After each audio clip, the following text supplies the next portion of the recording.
Leadership is not a rank to be achieved.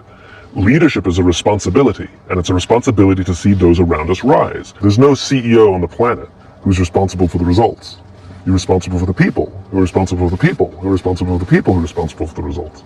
That's a difficult and different skill set. Your family's looking for one person right now. If it's not you, maybe it's going to be another 20, 40, 60, 80 years until somebody becomes a sworn leader. But somebody will show up. If you don't do it, someone will show up. But I will tell you, if you decide to be this person, you don't just impact positively your own kids' lives.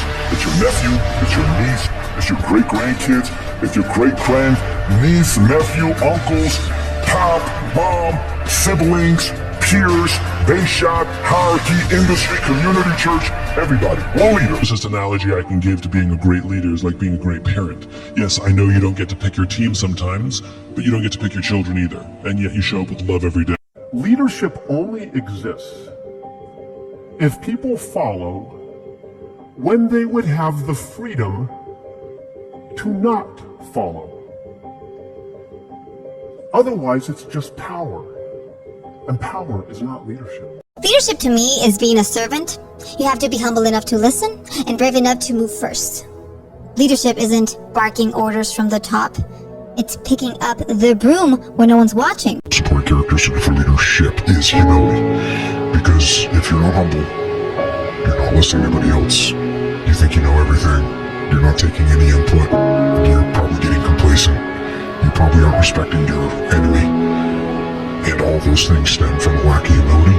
And that ego getting out of control is the biggest problem that leaders run into. Being a leader doesn't mean it's to control other people. Being a leader means that you tap into your full potential. Dale Carnegie had one of the greatest quotes ever that lasted a lifetime for me. I heard it probably 20 years ago. Is the biggest plight of the human race is knowing you have more potential but not utilizing it. There are two things that I think that great leaders need to have: empathy and perspective. And I think these things are very often forgotten. Leaders are so often so concerned about their status or their position in an organization, they actually forget their real job. And the real job of a leader is not about being in charge, it's about taking care of those in our charge. A true leader isn't the loudest voice, it's the calmest in chaos. Lead with compassion, not control. Because leadership is not about power, it's about service. The guy says, I want to be a great leader. Wonderful. The first thing we do is follow him to his house. When we get there, we walk in and check his library.